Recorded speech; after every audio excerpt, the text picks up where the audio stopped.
এখানে কোনো show off নেই, নিজের মনে চুপচাপ শুনে যাচ্ছেন কম্পিউটারের সামনে, ফোনের সামনে। এগুলো মহাপুরুষের লক্ষণ।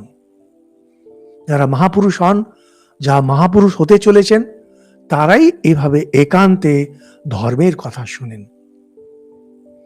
দ্বিতীয় যেখান থেকে আসে, শুনছেন, আপনার অজান্তায় আপনার উপরে প্রভাব পড়ছে, আপনি এটা বুঝতেও পারবেন না। স্বামীজি খুব সুন্দর বলেছেন, সারা রাত ধরে হিম পড়ে, সকালে যখন গোলাপ ফোটে তখন বোঝা যায় ওই হিমের বিন্দুগুলো। সারা রাত আপনি এমনি কিচ্ছু বুঝতে পারবেন না। ধর্মতত্ত্ব ঠিক এইভাবেই চলে, চুপচাপ পড়ে যাচ্ছে, পড়ে যাচ্ছে, পড়ে যাচ্ছে।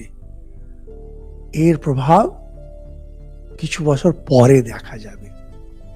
ধরে রাখুন, ধরে রাখুন, শুনতে থাকুন, ভাবতে থাকুন, আর কিচ্ছু করতে হবে না।